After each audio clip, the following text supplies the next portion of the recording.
मैं गोविंद राय, जिला सागर, मध्य प्रदेश से आशा करता हूं कि आप सभी सुरक्षित एवं खुशहाल होंगे और ईश्वर से ये कामना करूंगा कि अभी तक जो इस महामारी की चपेट में नहीं आए हैं, आगे भी सुरक्षित एवं खुशहाल रहेंगे।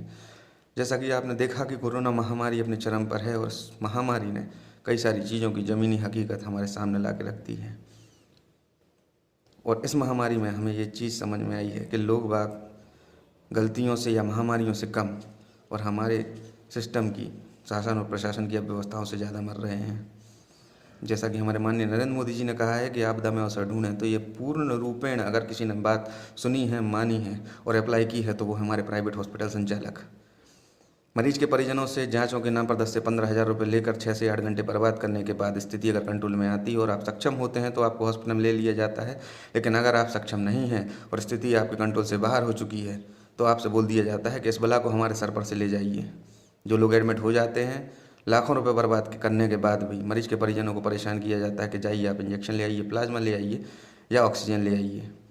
इतना पैसा बर्बाद करने के बाद भी अगर सारी व्यवस्थाओं से ही करनी है तो वो घर में ही इलाज कर लेगा अपना। हॉस्पिटल क्यों आया और इतना पैसा क्यों बर्बाद किया? हर चीज़ का डाटा आपके पास अवेलेबल है, फिर भी जानबूझकर मरीज के परिजनों को परेशान किया जाता है। क्यों? क्योंकि आपने सरासर पल्ला झाड़ दिया है।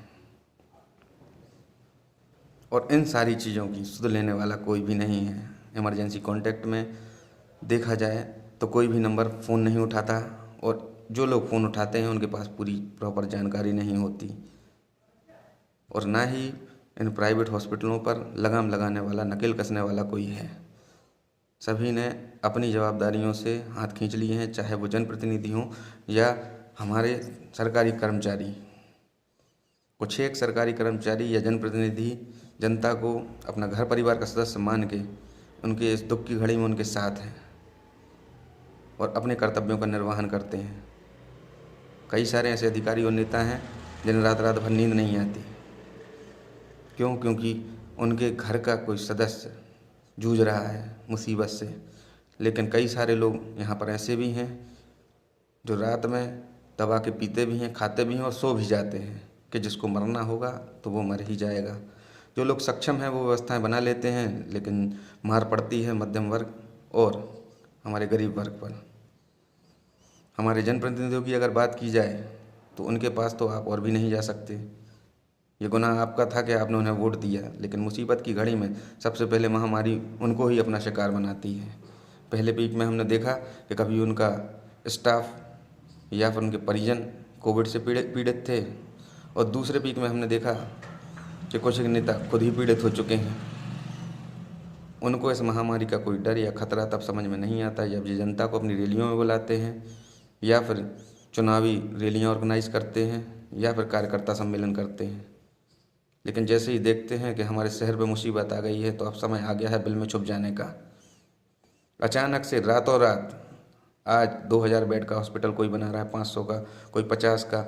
बेड हॉस्पिटल भी नहीं बना रहा है, ये आइसोलेशन वार्ड है। आइसोलेशन वार्ड में संसाधनों की पूरे तरीके से कमी है। ना तो वहाँ पे ऑक्सीजन होती है, ना ही वहाँ पे इंजेक्शन्स अवेलेबल होते हैं, ना ही वहाँ पे प्लाज्मा अवेलेबल होता है, ना ही कोई डॉक्टर अवेलेबल होता है।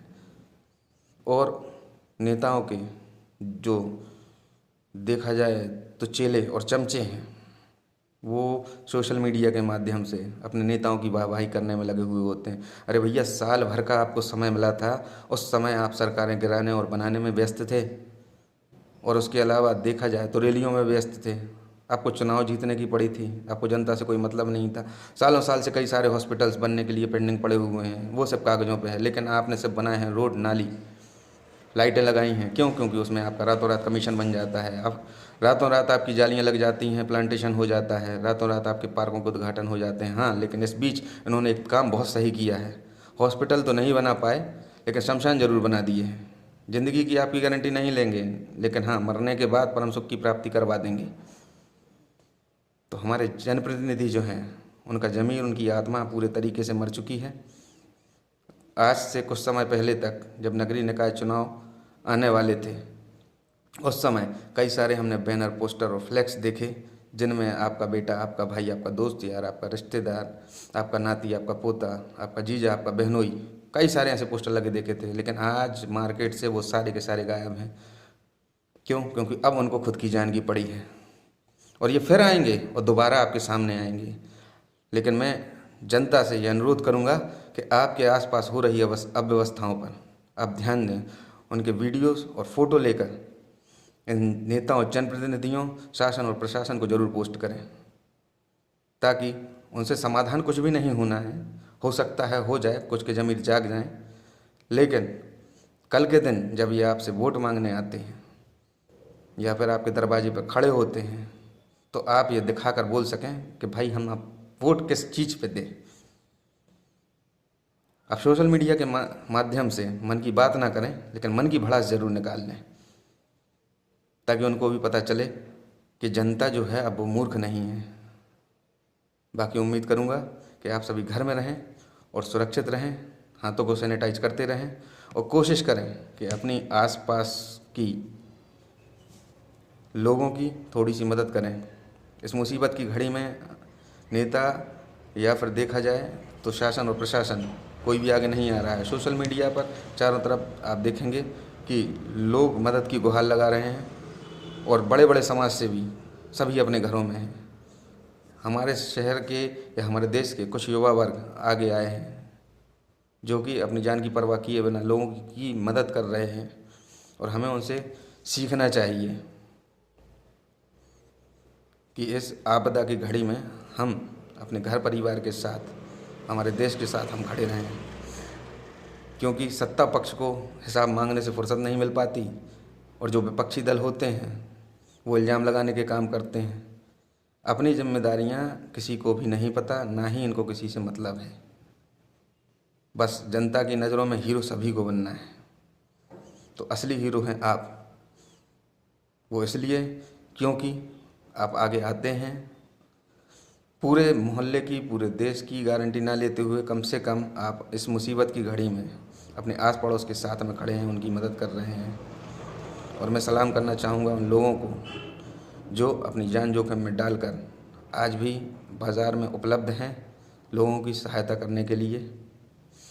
बाकी सैनिटाइज अब करना है तो सिर्फ हाथों को नहीं, इन नेताओं की आत्मा को भी, और इस शासन और प्रशासन को भी। इसी के साथ मैं अपनी मन की भड़ास को विराम देता हूँ और आशा करूँगा कि आप लोग भी मन की भड़ास ज़रूर निकालेंगे। धन्यवाद।